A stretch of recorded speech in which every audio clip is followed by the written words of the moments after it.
Joining us for the roots of Tu Bishvat, pun very much intended, since we're talking about Tu Bishvat as the new year for trees. That'll be our discussion. So this is part of what I see as sort of a year-long series. One of the things we've learned this year so far is that it really helps in terms of building engagements and a sense of kind of build up to a holiday when there's programming that leads up to that holiday. This is something we've learned from Hanukkah primarily. So we're trying to use some lessons. So I'm going to try to make it my goal for the rest of this year, at least, to do some kind of pre-holiday learning in advance of each holiday. So talking about Tu Bishvat, which is coming up later this week. You can expect more of the same in advance of Purim and Pesach coming up later this spring. And this one makes for a nice division in some ways in between what we're going to be talking about this afternoon here and what we'll be doing on Wednesday evening if you join us again over Zoom on Erev Tu Bishvat itself. We'll be participating in the custom of a Tu Bishvat seder. Now, Tu Bishvat seder is kind of modeled on the Pesach seder. So there are 4 cups of wine or grape juice. There are symbolic foods to eat. There's more or less an order to things, although there really is no halakha of it. There is no kind of defined pattern or way you have to do it. It's a custom that only has been around since about the 16th century. Tu Bishvat was up to then somewhat neglected. Basically, Tu Bishvat as we know it today is partially kabbalistic custom, like I said, from the 16th century. That's the seder piece.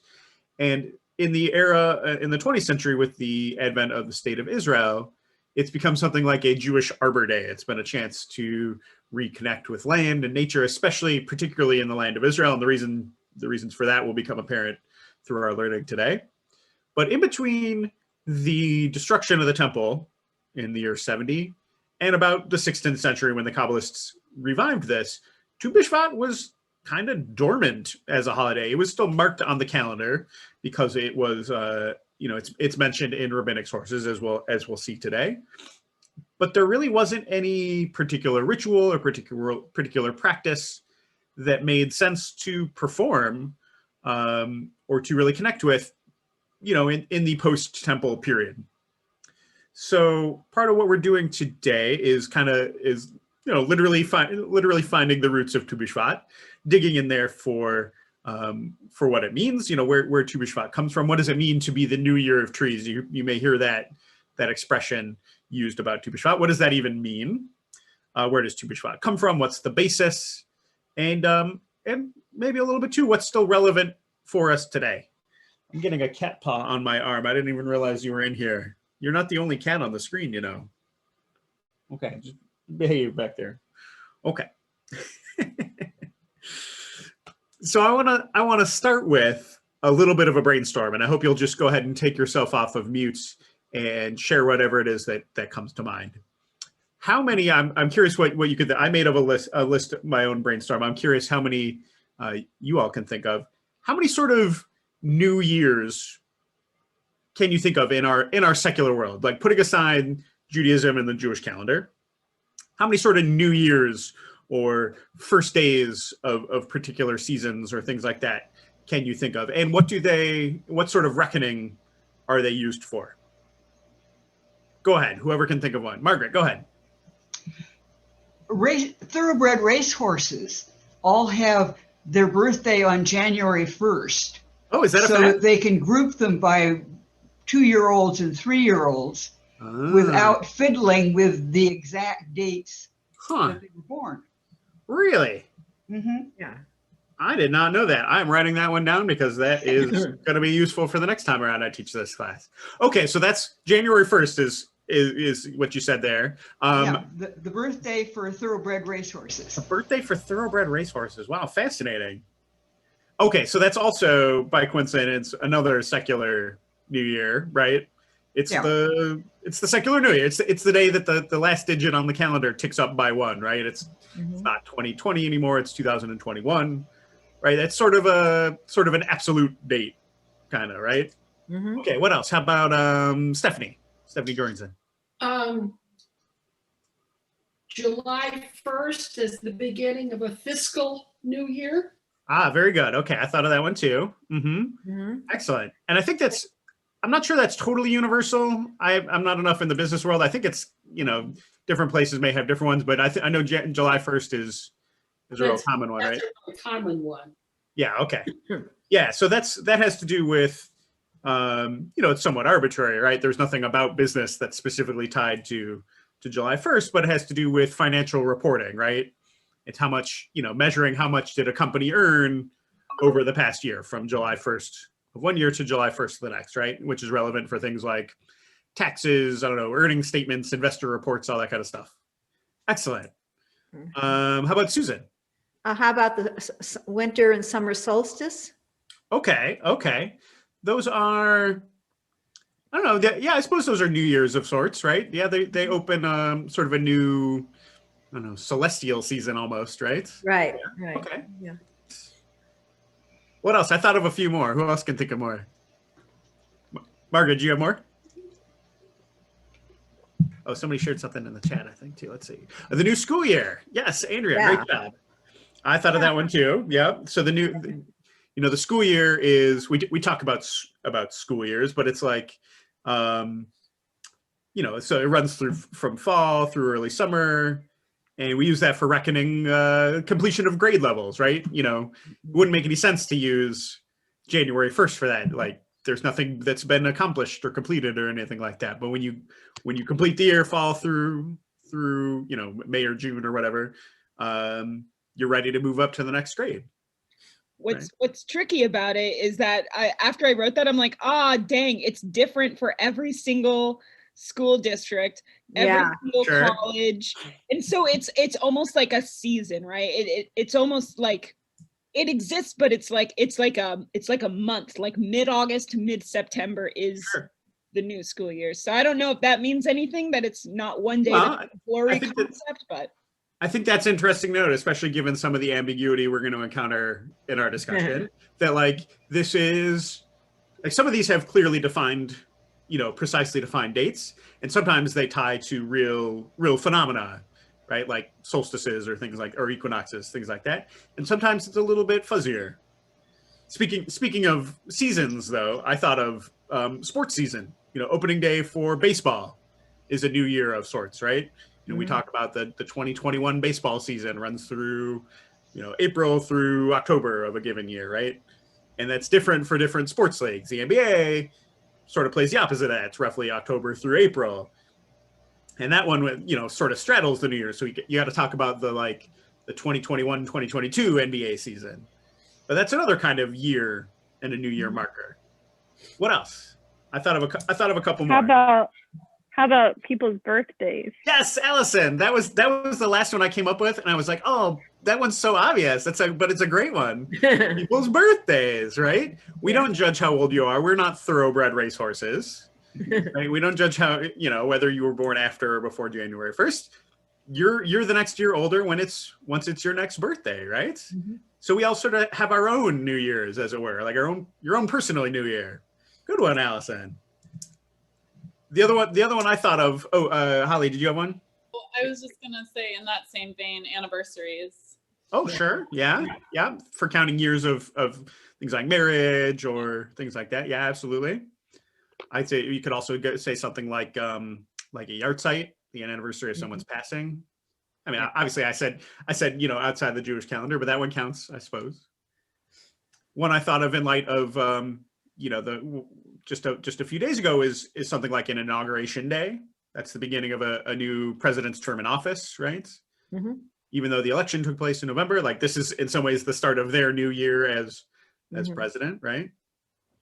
I can't remember which month it is, whether it's the 1st of October or the 1st of November is the measurement of water rainfall. Oh, really? Yeah. So they don't use calendar years for that? I think it's sort of set at least at least in this area, kind of when the rains start. So I'm thinking it's the 1st of November. That's But really I interesting. know that, I watch KEZI, and they will, when they get close to the time, they will talk about completing the year, and we're starting over a new rainfall year. Fascinating. That's another one I didn't know, but that makes total sense. Like, why would you bother? January 1st doesn't have anything to do with rainfall. That's an arbitrary time, but it makes more sense, to actually tailor it to the weather patterns. Nice. That's everything I came up with. Can anyone think of any other ones that we haven't mentioned? Well, on the East Coast, there's hurricane season. Sure. And that's again probably a relatively fuzzy time. Well, also, no, they give it a date, Yeah. and usually they don't have hurricanes before that, but not always. And there's no end to it. It's whenever the hurricanes stop happening. Just All right, interesting. Good. Welcome, Adam. Thanks for joining us. We were just discussing how many New Year's we could think of during the year besides obviously January 1st. We thought of first day of school, starting a new school year, or the July 1st, starting a new fiscal year, opening days of sports seasons, inauguration days for presidents, individual birthdays. I learned that racehorses are how many years they're old is counted before or after January 1st. Rainfall measurement and hurricane seasons, all really good ones. So it's kind of an obvious question, but why not use all the same date for these, right? Why not just say, okay, January 1st is the new year for everything? It's kind of absurd, right? Like, it just doesn't make sense with how some of these institutions work. It doesn't make any sense to say a student is in the next grade level when they're halfway through their school year, right? Mm-hmm. It doesn't make any sense to say, it's a new baseball season when it's nowhere remotely close to the actual time of the baseball is being played, right? But so we may not necessarily think of these as New Year's per se, but in a way they are, right? Life is full of these kind of overlapping cycles of time that we keep track of. At any given time, we're within some of these cycles or at a certain point through progressing through some of these cycles, and they're kind of constantly going on and overlapping. And it's something we keep track of. Okay, so with that in mind, I want to look at the rabbinic text with you that lays out the rabbi's system for basically tracking their overlapping cycles. And this is the Mishnah that begins the tractate called, perhaps not coincidentally, Rosh Hashanah. Rosh Hashanah literally means head of the year. And usually when we talk about Rosh Hashanah, we're talking about the holiday called Rosh Hashanah. That'll factor into this a little bit. But give me one moment. I'm going to organize Windows for just a sec, and we'll read together. So the Mishnah, in case that's not something you're familiar with yet, was edited together around the year 220 CE or so, and it was the first work in the codification process by the rabbis to bring together what had been up to that point oral traditions. So basically the Mishnah is bringing together and writing down oral traditions that the rabbis knew for the sake of preservation and codification. Now, the version I'm showing you here, I have both the Hebrew. This is the very beginning of the whole tractate, all about Rosh Hashanah. This is the English I provided for you is basically a straight across translation of the Hebrew. A lot of times I use kind of expanded explanatory translations, and I promise you I'll show you one. But for right now, I want to focus just on what the Hebrew says. So I basically rendered it as literally as straight across as possible in English.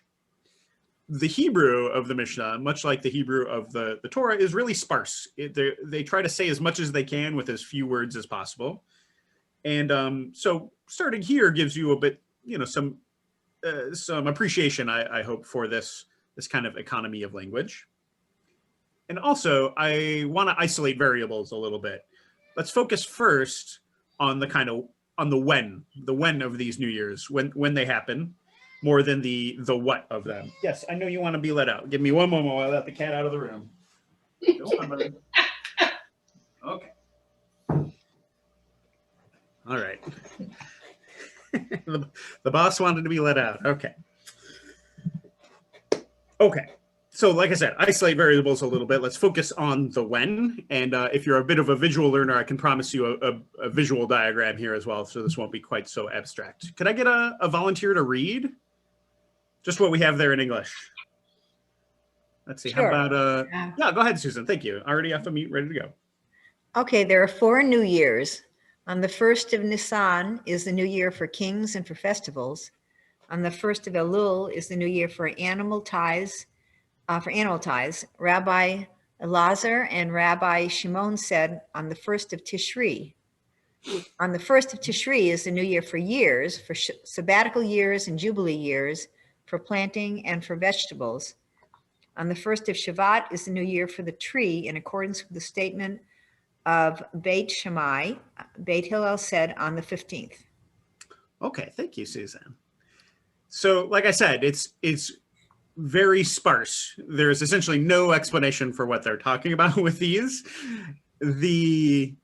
As we'll see, the explanation comes in the Gemara. You know, a lot of it is expanded upon in the Gemara that follows. The Mishnah with the Gemara together become the Talmud. So there's a lot that's explained later and then sort of read back into this.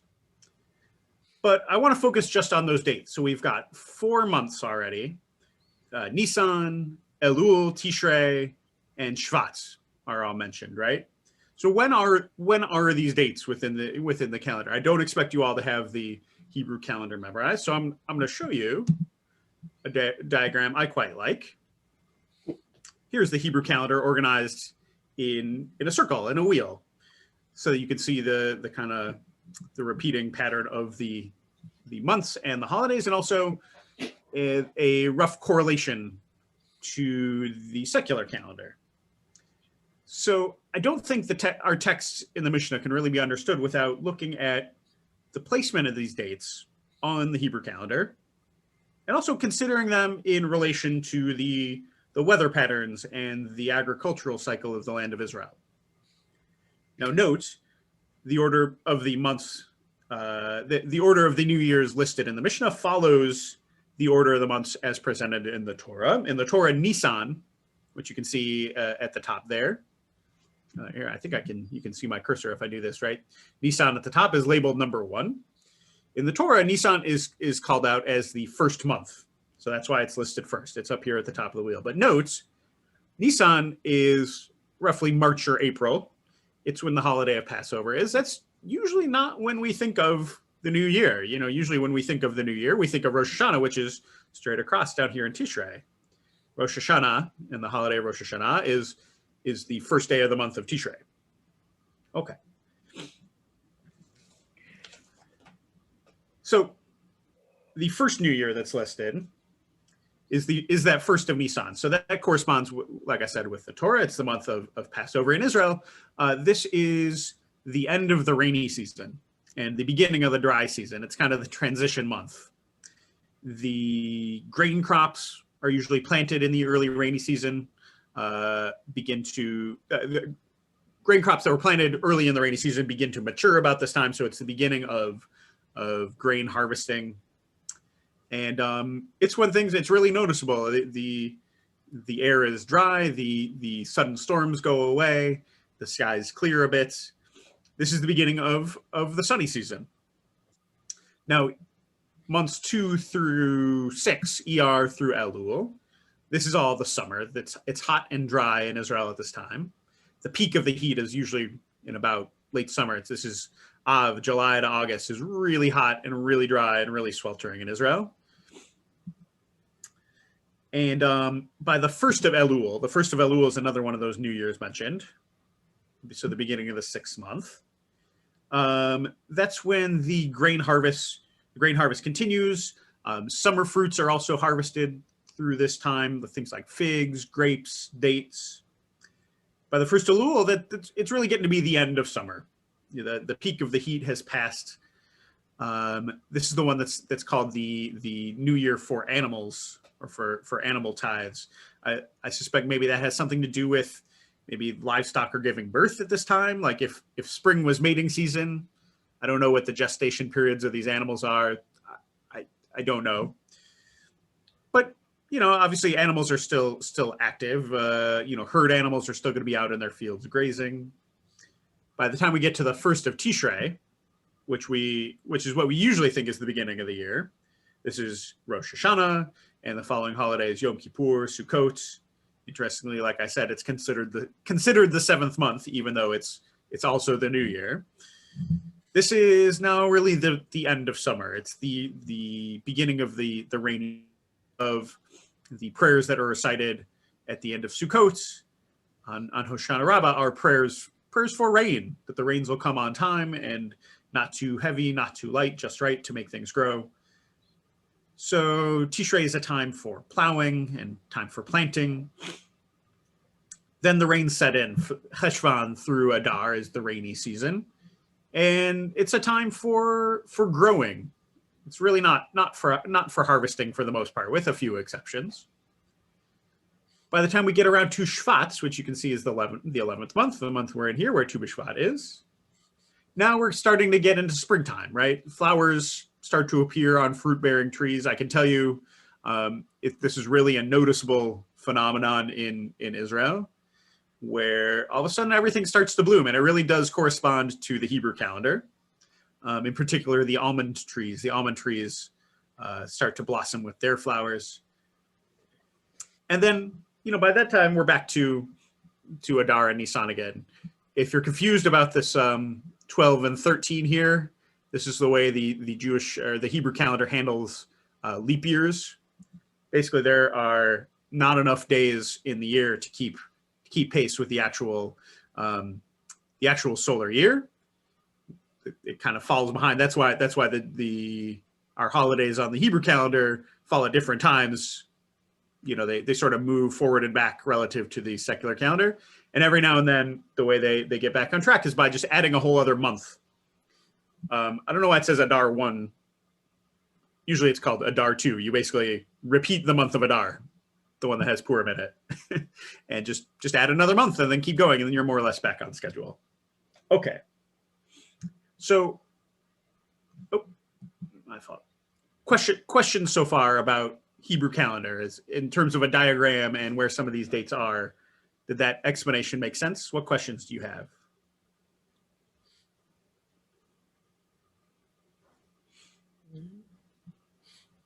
We're good. We're okay? All right. So turning back to Mishnah Rosh Hashanah, here at the top is kind of the full translation, the explanatory translation. Let's break these down one at a time. Can I get a volunteer to read just that first paragraph in Mishnah Rosh Hashanah about the first of those new years? I can read it. Holly, thank you. Go ahead. There are 4 days in the year that serves the new year, each for a different purpose. On the 1st of Nisan is the new year for kings. It is from this date the year of a king's rule are counted. And the 1st of Nisan is also the new year for the order of the festivals, as it determines which is considered the festival of the year and which is the last. Thank you. Okay. Go ahead. Sorry, I'll let you keep reading, but I'll pause you there to just talk about the new ideas that were introduced. So you can see basically what this translation does. The bold stuff is what's literally in the Hebrew, and the non-bold regular font helps add explanatory information that helps this all make sense. So the idea of a new year for kings, it's from this date that the year of a king's rule is counted. I think that's as close to an inauguration day as we can get, right? Explanations of this Mishnah and sort of historical expansions of this Mishnah that I've seen cite this as an important thing to keep track of separate from the calendar year, because they would date their documents in terms of the rule of whoever was king at that time. Like you see this phenomenon in the books of Kings in the Tanakh, or in the books of Chronicles. It'll say in the nth year of King so and so, something happened. And so keeping track of how many years a king had ruled was useful for dating documents. That was more useful, I think, than an absolute dating system, because all the different cultures and all the different populations around had different calendar systems. No one could agree exactly what the absolute year was, but everyone could agree that King so-and-so was king for X number of years. So that was a much more useful dating system across cultures. The festivals, the idea of New Year for festivals, basically is to make this correspond to, like I said, what shows up in Torah. So the first of Nisan, which contains, the month of Nisan, which contains Pesach, basically what that tells us is that Pesach is considered the first festival of the year. Now, why does that matter? What, you know, in a circular calendar, what does it matter what's first or not? Apparently, there's sort of a corner case here where if you were to make a vow, whereby you vow to bring something to the temple, there's an opinion from Rabbi Shimon that holds that you have 3 festivals worth of time to make good on that vow. Otherwise, you're considered basically in contempt of that vow and liable for punishment. So you count the 3 festivals from Pesach. So basically, Pesach is coming up next of the 3 pilgrimage festivals: Pesach, Shavuot, and Sukkot. If I was to make a vow to bring something, I would have from between now, I would have until this Pesach, this Shavuot, and this Sukkot come. If I was to make a vow after this Pesach, you don't start counting festivals until Pesach. So you basically get most of a year until you start counting festivals. I don't know, that evidently was an important system at one point, but that's about the best explanation I could find for why it should matter which festival is considered first. Okay, let's get to more interesting stuff. Tali, would you mind continuing to read about Elul? On the first day is the new year for the animal tithes. Mm-hmm. All animals born prior to that date belong to the previous tithe year and are tithed in a single unit, whereas those born that date belong to the next tithe year. Rabbi Eliezer and Rabbi Shimon say the new year for animal tithes is on the 1st of Tishrei. All right, thank you, Tali. So this is, I would expect you've probably heard the word tithe before, although we don't use it in Jewish context very much. So the word that's translated as tithe here is the Hebrew word ma'aser. So ma'aser shares a root with eser, which is the word for 10. So ma'aser is literally a tenth, and that's what a tithe is. It's a tenth of something. And you can effectively think of it like taxes. I think the tithe years that are talked about here are pretty much straight across equivalents with what Stephanie mentioned as in terms of fiscal years. It's how you group the amount of product to be tithed, and how much like from when to when do you add up the total so that you can take your 10%. Now the tithing system is super complex. There are actually multiple tithes taken from a given harvest. Briefly, first there's something called truma, which doesn't actually have a fixed amount, but is given to the priest. There's something called ma'aser rishon, a first tithe, which is 10% of your whatever you're tithing. That's given to the Levites. There's a ma'aser sheni, which is another tenth of whatever's left after the first tithe, which is it's for you to take and consume in Jerusalem as an offering. There's also a ma'aser ani, which is a tithe specifically for the poor. Some of these are not taken every year. They're only taken on certain years within a larger system. Don't worry about all that. But if you're curious about where some of these tithes come from, what is the basis? I've included a couple of those texts in the biblical text here, sources number 4 and 5 below. So back down there in Numbers, chapter 18:21, to the Levites I hereby give all the tithes in Israel as their share in return for the services that they perform, the services of the tent of meeting. From the Bible's perspective, there's no temple yet, so the tent of meeting was where all the sacrifices and things like that, all the worship went on. But the Levites, the tribe of Levi, were not given a hereditary allotment of land in the land of Israel. So they didn't have their own land to work, to grow produce, to sustain themselves like the other tribes did. They were in charge of the temple service. So all the other tribes were in charge of basically communally supporting them through this tithing system. So some of the tithes go to them. There's also, like I said, that second tithe, that's your responsibility. That's comes from this text in Deuteronomy. It says, you should set aside each year a 10th part of all the yield of your sowing that is brought in from the field. You shall consume the tithes of your new grain and wine and oil, the firstlings of your herds and flocks, in the presence of the Lord your God, in the place where God will choose to establish God's name, so that you may learn to revere the Lord your God forever. Whenever the Torah talks about the place where God will establish God's name, that means Jerusalem and the temple.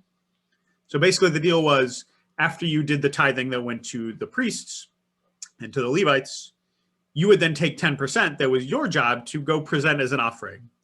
And you can do this in one of two ways. You could either physically take the produce with you to Jerusalem on a pilgrimage, or you could convert the value of that produce into money, bring the money to Jerusalem and spend it in Jerusalem. And basically buy food there and eat that. They allowed that because otherwise your food could rot along the way. That doesn't do anyone any good. Like I said, a very complicated system. But the big things to remember are that there are multiple tithes that need to be taken that essentially operate like taxes. Food, produce that was not properly tithed was prohibited. You were not allowed to eat it. And so this was a system that was taken seriously. I mean, literally the Levites' livelihood depended on it, but it was also, a biblical commandment that was taken seriously while the temple stood. Question. Yeah, please go ahead, Stephanie. So what, if any, has carried over post-temple times, recognizing, no, you couldn't take it. You don't do the Levites and you don't do the priests.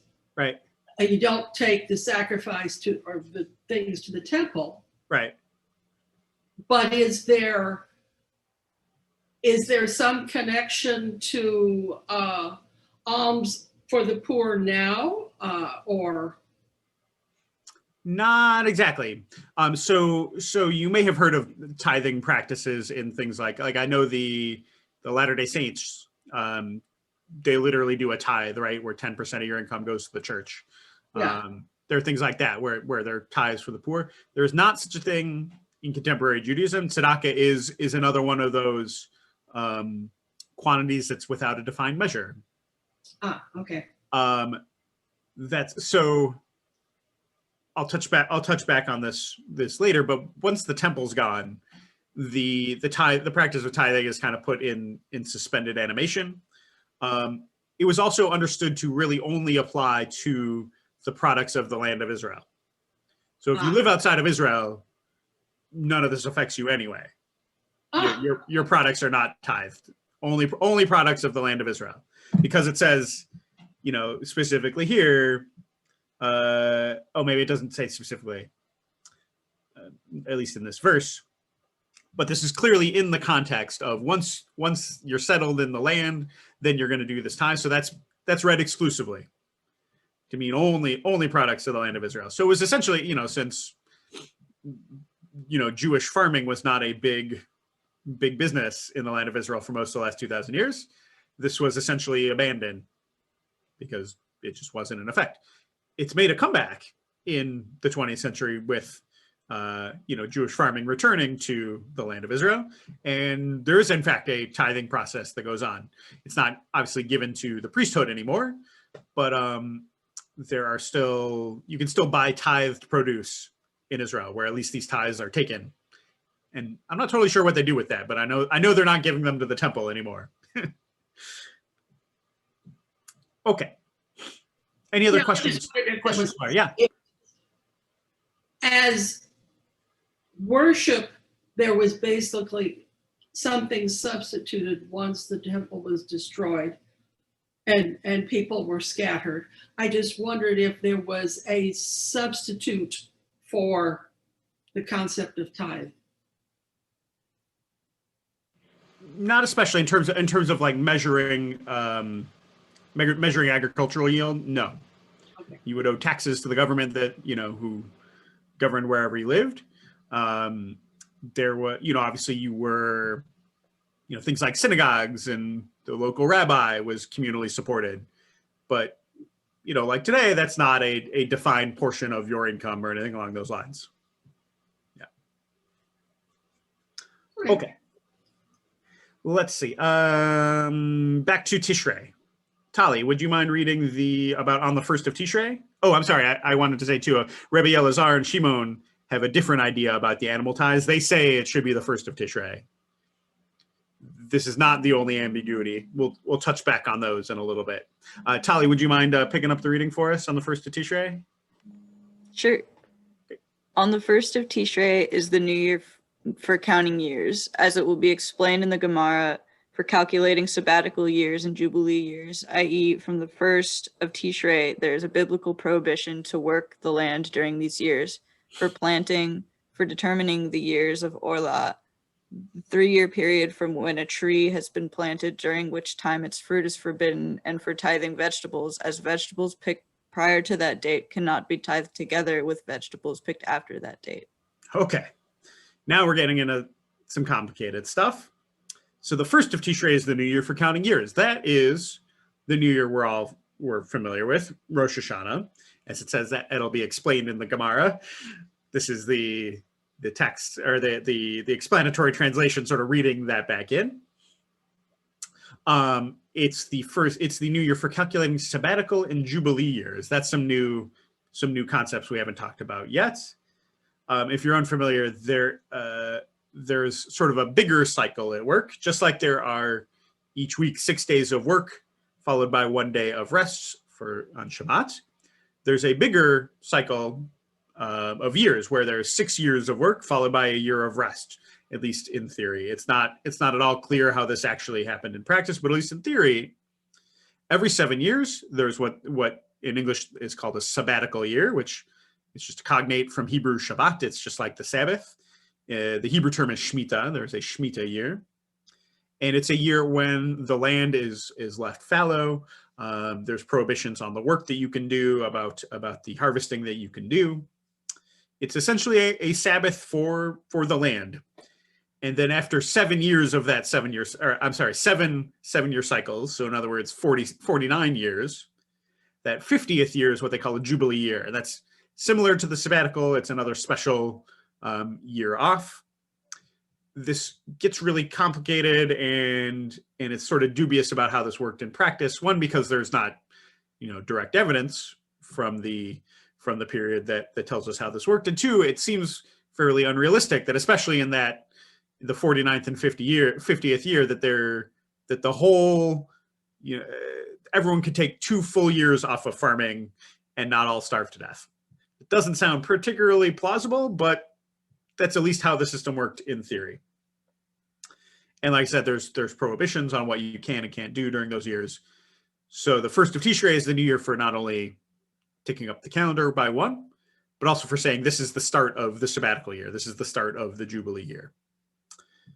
It's the new year for planting, by which they mean, and this is interesting, for determining the years of Orlah, which is basically the 3-year period when a tree has been planted, from which time its fruit is forbidden. I can show you the verse where this is made explicit. Oh, it's down at the bottom here. When you enter the land and plant any tree for food, you shall regard its fruit as forbidden. For 3 years it shall be forbidden you not to be eaten. In the 4th year, all its fruit should be set aside for jubilation before the Lord. So I think that means it should be, you can harvest it, but it's supposed to be given as an offering. And only in the 5th year may you use its fruit, that its yield to you may be increased. I am the Lord your God. So this is not explicitly mentioned in the Mishnah. It just says planting, but the inference from how this is explained in the Gemara is that this is what they're referring to. It's interesting that we're talking about trees here, but they don't use the 15th or 1st of Shvat, which otherwise is identified as the new year for trees. I don't have a particularly satisfactory explanation for that. but this this sort of 3-year, forbidden period is actually a phenomenon we know from other civilizations in the ancient Near East, and it's generally assumed to just be pretty good agricultural practice. I have the least green thumb in Corvallis, so I'm sure some folks who are gardeners or arborists themselves could tell me the full truth a little better. But my understanding is that early harvesting can sometimes inhibit future growth. So this is a good way to make sure that your tree will grow full, healthy, and have many more years of good harvests. And lastly, it's also the new year for tithing vegetables. Vegetables, just like the animals, we need a date by which to group them. Note that Tishrei, as opposed to Elul, is a little bit further into the rainy season, so that might make sense why it would be different for animals and vegetables. Although we still have one more new year left. Talia, will you take us home and read about the first of Shvat? Yeah, can I ask a quick question about Oh, absolutely. I should pause for questions more often. Thank you. And I hope you all know that you can jump in at any time and just ask away. Yeah, go ahead, Talia. I was just curious if you know anything about like how that's actually played out in like, I don't know, practice and like the Jubilee year too, and like where in that process are we right now? Like what year are we? Good question. So this is another one of those processes that is understood to only apply to the land of Israel. So it's been essentially dormant, but has seen at least a revival in interest since Jews have gone back to dwelling in the land of Israel and working the land. So there are Jews who take Jewish farmers in Israel who take the sabbatical years seriously. It's not clear where we are in the Jubilee cycle. I don't think, partially because I think even 2,000 years ago when the rabbis were writing this down, they weren't totally clear. And like I said, there are some real practical concerns there. And actually this is sort of far afield, but there was also practical concerns when basically when the land of Israel was being settled again by Jewish farmers. Basically they realized if we're in such a precarious situation, if we try to take a year off of farming, we're all going to starve. So there was basically a takana, a rabbinic decree enacted that let them get around this. I don't recall its ins and outs well enough to hold forth on it, but basically they got around it a little bit. So there are folks who still hold by that decree and sort of work around the sabbatical year. There are plenty of places that also will take a year off of farming and let the land rest. This is again kind of one of those good agricultural practices. It's good to let your land lie fallow and recover its nutrients and things like that every so often. We are in, let's see, I want to say it's either year 4 or 5. I think it's in another year or two that the sabbatical year is coming up. Even though it doesn't really have the force of kind of compulsory halakha for us in the diaspora, there is a movement to take it seriously as it's kind of part of the environmental movement to use the Shemitah year as a date for recommitment to environmental causes, to sustainability causes, for teaching and learning and all kinds of things like that. It's on my horizon as something I'd like to make a bit of a deal out of. Although in terms of actual like practical demands, it's very little for us in the diaspora. Adam, did you have something to ask or comment too? Well, yeah, I know the practice of leaving a part of a field, or sure. On a farm there'll be different fields, and they rotate ones that are. Right. This is current practice to have right. fallow years, right. To let it recover, and use the other parts of the fields. Sure. And rotate them. Yeah. Yeah. Yeah, that's my understanding too. Is that's good agricultural practice, but that's just the limit. I grew up in the city, so I don't, well, that's all I know. Good, thanks. Okay, let's talk about trees a little bit more. Talia, will you read just a little bit more for us? On the first of Shvat is the new year for the tree. The fruit of a tree that was formed prior to that date belonged to the previous tithe year and cannot be tithed together with fruit that was formed after that date. This ruling is in accordance with the statement of Beit Shammai. But Beit Hillel say the new year for trees is on the 15th of Shvat. Thank you. Okay. So this one is actually fairly straightforward, I think, in comparison to some of the other ones. This is another one of those tithing years. This is sort of like the fiscal year for trees, as you were, right? Tithing kind of works like taxes. So for fruit-bearing trees, this is a way of deciding how much are we going to take 10% of for the tithe. Now, the first thing that's interesting about this one is that there are two opinions, right? It's not settled which is the actual dates. It could be the 1st of Shvat. It could be the 15th of Shvat. Most Hebrew months have either 29 or 30 days. So the 15th, and I can't remember off the top of my head. Shvat, yeah, Shvat has 30 days. So the 15th is right in the middle. So there's a debate between Beit Shammai and Beit Hillel as to what the date is. Now, Shammai and Hillel were real rabbis, Rabbi Hillel and Rabbi Shammai. And when you see Beit Hillel and Beit Shammai, it's talking about literally the house of Hillel, the house of Shammai. It's sort of like their schools. So maybe that rabbi in specific, but the sort of school around them, the school of thinking, held in these ways. Oh, thanks, Allison. 5781 is the 5th year of the cycle. Thank you. Okay, so next year, that'll be the 6th year, and the one after that will be Shemitah. Okay, so 5783. Very nice. Okay. Beit Hillel and Beit Shammai are regularly set up. Yeah, start planning now, exactly. So Hillel and Shammai are regularly set up as essentially foils for one another. They come as a pair a lot of the time in the Mishnah and in the Gemara. This is an interesting rhetorical device, but the issue is, how do we decide what to do? Now, the accepted practice is to always defer and follow Beit Hillel. Whenever you have opinion of Shammai and opinion of Hillel, we defer and follow Beit Hillel. This isn't to say that Shammai was an idiot or that he should be ignored or anything like that. He was a rabbi and he knew what he was doing and he had good reasons for his opinions. It is, in fact, if you're curious, possible to follow Shammai. And if you want, you could have held your Tu Bishvat on the 1st of Shvat. The thing is, you could only do that if you're consistent and follow Shammai about everything, which means you're lighting your candles backwards on Hanukkah. You're lighting all 8 the first night and then one less each day. So essentially no one does that. And the reason we need to sort of have a general rule is because at some point we all have to get together and, hold our holidays together, right? We have to do these rituals together. We need a communal practice that we can carry out to do these rituals together. So that's why Hillel wins out. And of course, as you can tell, we call it Tu Bishvat. It's literally the 15th of Shvat, and Hillel's is the practice that we follow. Okay, so that's relatively straightforward.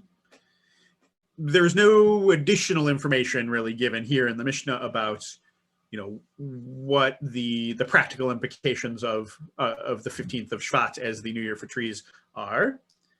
I want to take you a little bit into the Gemara on this Mishnah to explore some of the kind of practical aspects, I suppose. So let me see here we are. Okay, just a couple of sections of Gemara before we turn to some of the more modern implications, the kind of modern relevance of all this, which admittedly seems potentially really distant from where we're at right now. Okay, could I get a volunteer to read the source at the top there from Rosh Hashanah, source number 9 from the Gemara in the tractate Rosh Hashanah on page 14a. Can I get a reader? Lynn, thank you. Sure. The Mishnah taught, on the 1st of Shvat is the new year for trees. That one, right? Yep. According to the statement of Beit Shammai, the Gemara asks, what is the reason that the new year for trees is set on this date? Rabbi Elazar said that Rabbi Oshaya said, the reason is since by that time most of the year's rains have already fallen and most of the season, i.e. winter, is yet to come, as it continues until the spring equinox, which usually occurs in Nisan. The Gemara asks, what is he saying? The Gemara explains, this is what he said.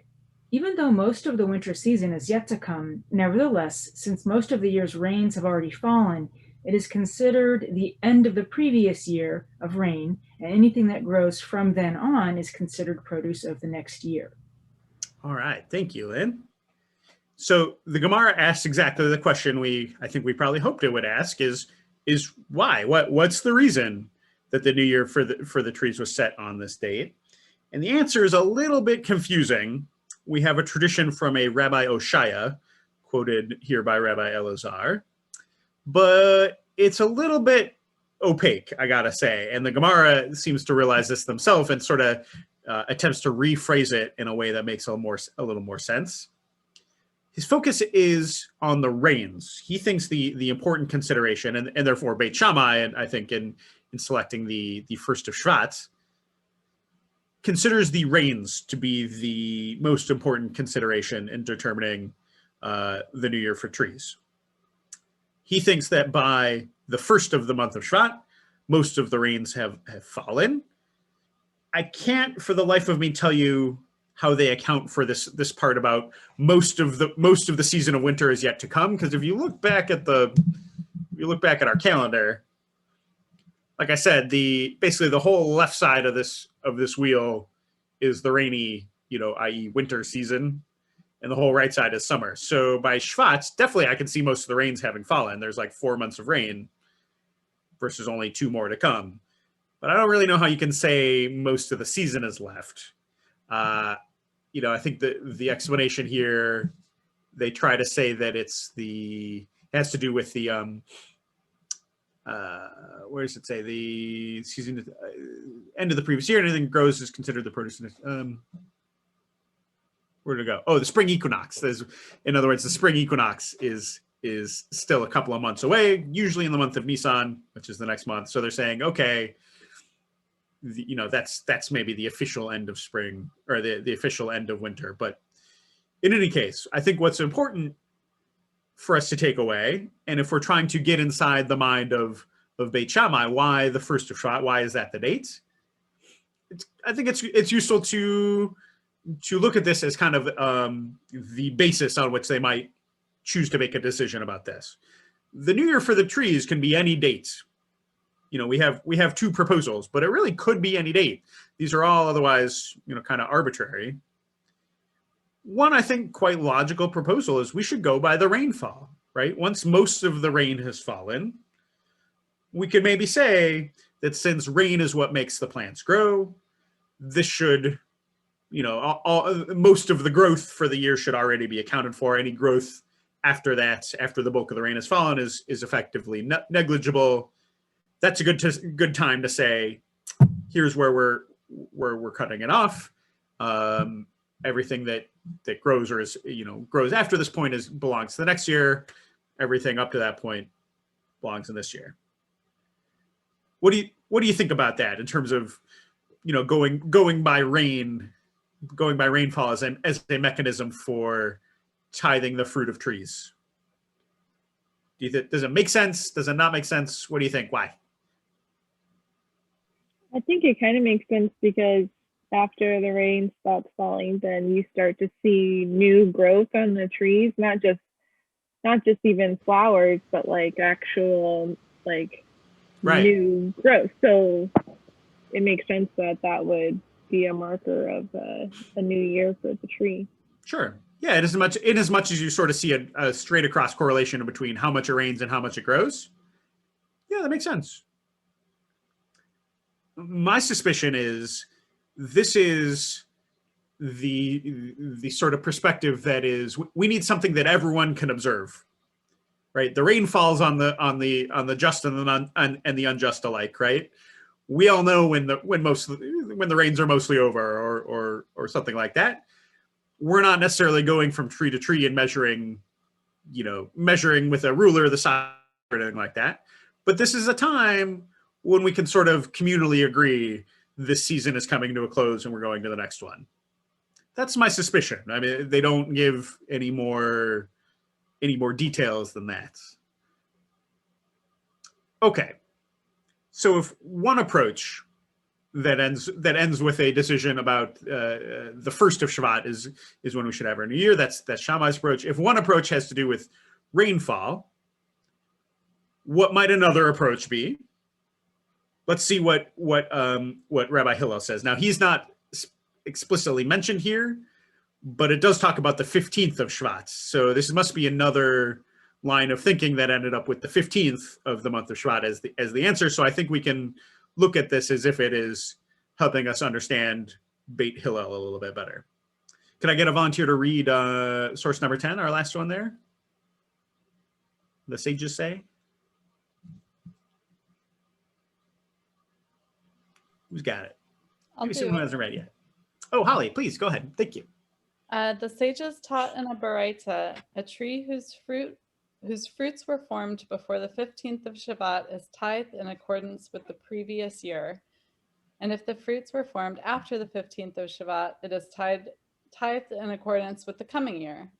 Rabbi Nehemiah said, in what case is this statement said? It is said with regard to a tree that produces two crops in a single year. But in the case of trees that produce only one brood of fruit, for example, palm trees and olive trees and carob trees, which yield fruit only once a year, although their fruit took form before the 15th of Shvat, they are tithed in accordance with the coming year, since they follow the time of the fruit's picking. According to Rabbi Nehemiah, most fruit will be tithed according to the time that the fruit is picked, since only a minority of fruit trees produce two crops a year. Okay, two questions for you, Holly. One is specific to you because of the learning that I know you've been doing about the Talmud. Do you know what a Breita is? Do you want to tell us? I think, here's what I think. I don't know if I'm remembering right. Okay, go for it. It is a text that was not included in the canon of the Talmud. So it is a rabbinical text from that period, but not redacted within the Talmud. So it is in the Talmud. Okay. It's outside of the Mishnah. Okay. Yeah, very good. Yeah, nearly perfect. Great job, Holly. Well done. Nearly, but not right. Pretty good, I gotta say. So Baraita literally, it's from a root that means outside. So it's sort of the text that got left on the cutting room floor when they were making the Mishnah. So it's a text from that period, but they didn't make it into the Mishnah, but they bring it in here as still useful supporting evidence in making an argument. Very nice. Okay, so the sages bring a Baraita that basically says it's an opinion that agrees with Hillel, even though it's an anonymous opinion. It says the 15th is the cutoff. So basically, right, that any fruits that are formed after the 15th of Shvat, that's for the next year. Anything before that is for the previous year. What is the important consideration in this approach to defining a new year for trees versus the previous one that was about rainfall? This has to do about harvest. Ah, good. Okay. Thanks, Susan. Yeah. So here we're talking about actual factual fruits, right? Not the sort of, abstract idea of a growth season.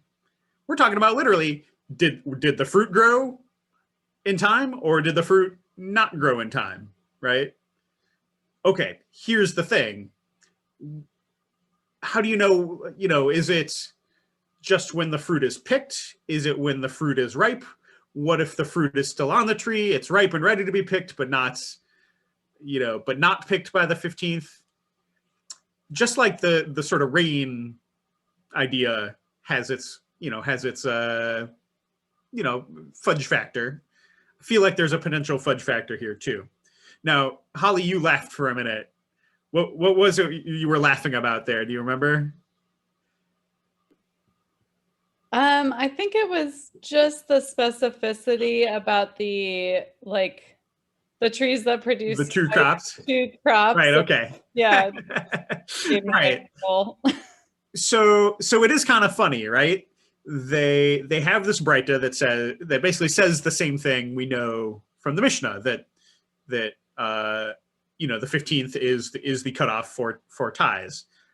But then they go through the trouble of saying, okay, so what is this specifically talking about?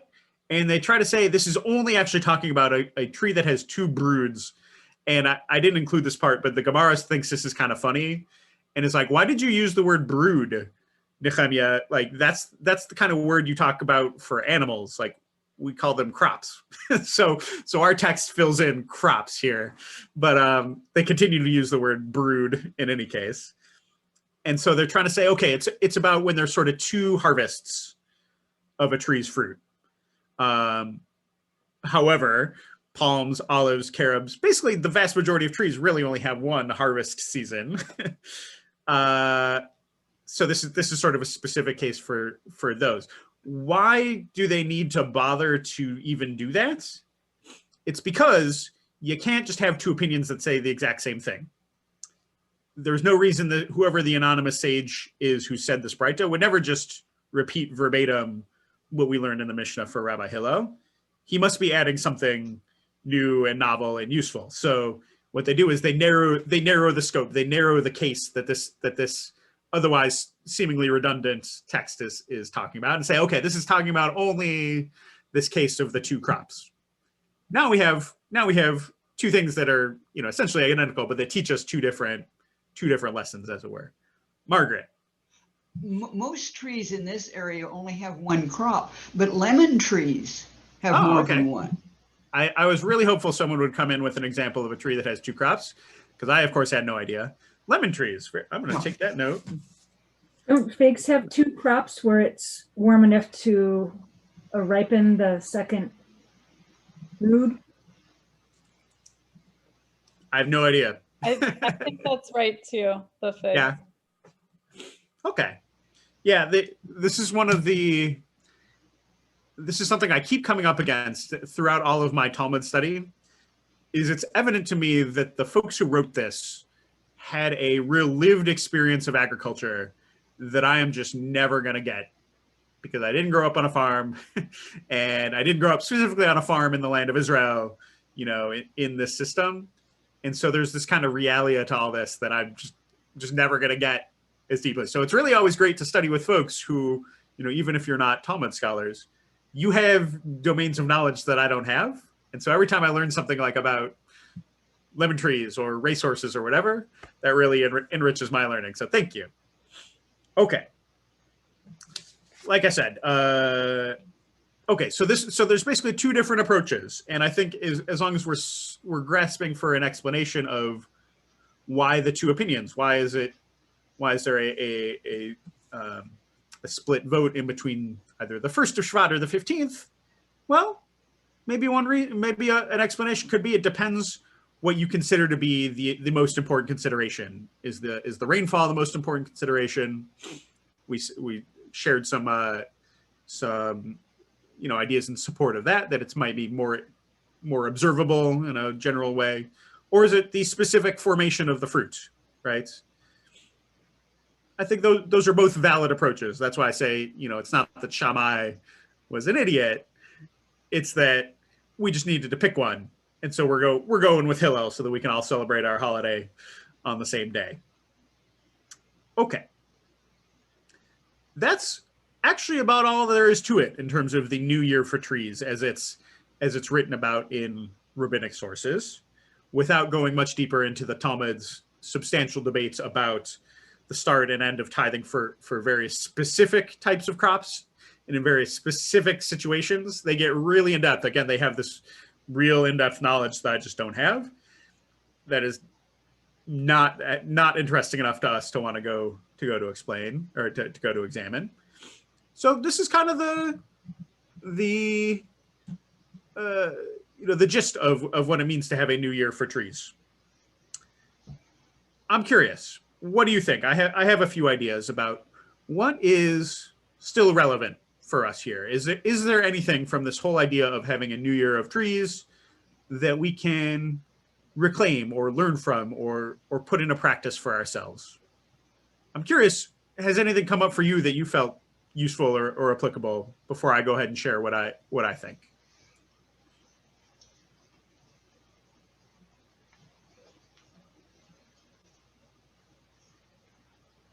It's okay if the answer is no. Yeah, I do think there's, thinking about the end of the rainy season, I think there's something worth celebrating for me. Although I don't feel like we're quite out of the rainy season here yet, but Sure. just marking that time of like, okay, spring is gonna come. It's gonna come. Yeah, I think there's something to that actually. That's actually, I really like that point. And obviously this is a holiday this was not designed for a Pacific Northwest climate. I mean, I feel like we have this issue every year with Sukkot where it's way too cold to actually go spend time outside in your sukkah. And, this is supposed to be the, a thing you're supposed to do on Shvat is go plant. And we're not in planting season. The ground is still too hard to really dig into. So in terms of like, yeah, what can we draw from this? Like it's tough, but I like what you brought up as in terms of marking marking the end of the rains. We sort of marked the beginning with Hoshana Rabbah, but yeah, maybe there's something useful about marking shifts in seasons, right? I think there's enough rain here that could be a real positive, spiritual thing for us. Yeah. Thanks, Stephanie. I'm sorry, Holly. Stephanie and then Adam, what would you guys like to share? If I'm not mistaken, this is the time to prune trees and some bushes and things like that while they're dormant before they start to grow in the spring. Mm-hmm. And therefore, you may be right. I'm seeing some nods from others, so I'm gonna. Yeah, and therefore, it's not so much. Well, it's in a way, it's sort of beginning in terms of preparing the trees for their new growth that's about to spring forth. So, in terms of what you see is relevant today. The sort of the actor or the attention to care for trees. Yeah. Of thinking about what's coming up as far as the spring. Sure. And preparing the trees and bushes for spring. Definitely, yeah. I think both in the specific about specifically to do with trees, and I think probably also in the general. Like I feel like as a city kid, this is really good for me to have a scheduled opportunity to kind of dig back into my people's agricultural roots, right? To reflect on the still crucial role that trees play for me and for all of us, right? It's basically how we got the contemporary Tu Bishvat as sort of Jewish Arbor Day. There's something in the zeitgeist these days that values that opportunity, and I do too. Absolutely, yeah. How about Adam? Yeah, you want to share something too? Well, definitely made the point. Sort of really touched on what I was going to say too. Oh, okay. Well, first I was going to say that there's a lot. I noticed there's just a lot of observance of cycles. I mean, they really were focused in those days on cycles of things. Yeah. They observed the repeating nature of that. But it's sort of what Stephanie said. It's sort of celebrating trees. It's not quite pantheistic, but it's like they're sacred objects, created by God, and that's where our, food comes from. And I mean, it's sort of a way of honoring them, like Stephanie said. It's kind of a way of doing that, and it's, there's this sacred or religious aspect to it. Absolutely, I think that's an important something we've lost ever since we entered the kind of the era of processed and produced foods, where we're not the ones raising the crops and creating the foods ourselves. We've really lost touch with the creative process, right? That brings that food from just a plant to the ground to a meal on our table. And holidays like Tu Bishvat, and even just thinking about the tithing process. You know, the reason there was such a thing as a tithe, especially the one where, you know, it wasn't that it just went to support the priests, but it was one where you were obligated to go take it as an offering. And it was like a sort of a sanctified opportunity for you to eat the stuff that you had grown, you know, in Jerusalem, sort of symbolically in God's presence. That had to be an acknowledgement of like, I didn't make, you know, yes, I grew this, but the power that made for the growth is not mine, right? That comes from God somehow. That comes from, you know, the creative power in the universe. That's something, you know, we really lost touch with. You know, we don't do a lot of sanctified eating otherwise. That's one of the kind of, I think there's a number of kind of Jewish technologies at work here. One of which here is blessing, right? The reason we bless before we eat foods is to essentially acknowledge our role in not being the one to make them, or not being the one to create them, and to express thanks and gratitude for, you know, for the life-giving sustenance that we just have. Yeah, awesome, Adam. I have one other idea that actually sort of dovetails with what Adam said. I'm curious what else you folks would like to share. Is that Allison? Yeah, go ahead, please. Yeah.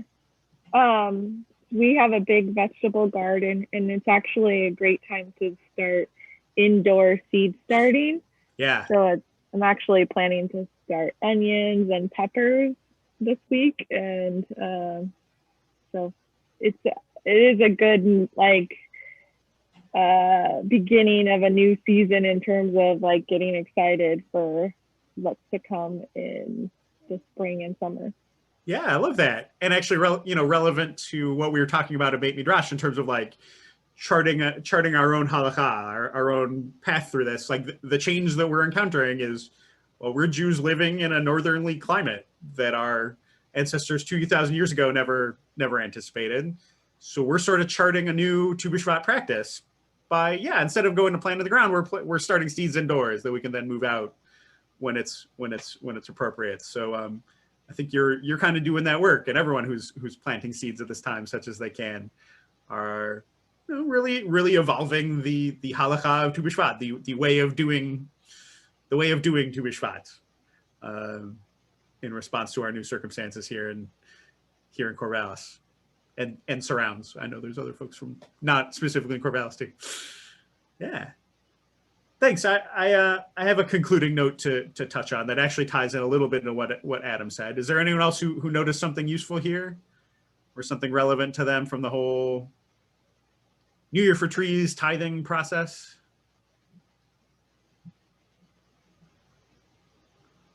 Good. Well, I want to thank you so much for alerting with us for one thing. And as a last note, I think putting aside all the tree stuff, I think there's something useful specifically about this Mishnah and the way that it sort of charts out and plots in one place all of these overlapping cycles. And we talked at the beginning about all these sort of quote unquote New Years that we experience over the course of a year, even apart from the Jewish calendar. There's in fact many calendar year cycles that are going on all the time, alongside our own life cycle, you know, through our journey from birth through death. And one of the really key contributions that Judaism has made to humanity, I think, is what Abraham Joshua Heschel sums up when he, in his work, The Sabbath, talks about the sanctification of time. Jews, and admittedly, we're not the only ones, or perhaps even the first ones to do this, but we've made a really key component of Judaism the sanctification of time, using practices that mark cycles. It's really important for demarcating and distinctifying periods of time. My go-to example for this always is the candle lighting rituals around Shabbat. There's a candle lighting at the beginning, and there's a candle lighting at the end with Havdalah. And it's sort of, you can almost imagine, if you sort of imagine time as a ribbon, each one of those is sort of a clipping of the ribbon in two different spots. And what you end up is a discrete piece of time, right? Once you've differentiated some period of time from all the time around it, you can start to make that time meaningful. You can start to make that time mean something. You can do that by sanctifying it. You can give it a, sanctifying just means, it means making holy, but it means giving it a special purpose. And that's the kind of technology that we use to make meaning in our lives. And so we do it on all these different axes, There's the sort of life axes where you mark specific periods of time through a lifetime. We do it on our year cycle. We do it on our week cycle. We do it on our daily cycle as well. And so this is just another aspect of the way we go about creating holiness in time and creating meaning in our lives. And if anything, the most useful and interesting application of this is actually not to do with Judaism or the Jewish calendar at all. For me, it's to go and look at things like opening day of the baseball season as a marker in time that's in some way makes baseball season a holy time, right? To look at, maybe not the tax calendar, but something like a birthday as marking off a discrete amount of time and something that's meaningful and has meaning in my life. The inauguration of a new president, the first day of school, these are all sort of different manifestations of that same meaning-making technology. So I hope you're able to take something from this to look at the calendar cycles that you experience and derive some new meaning from them.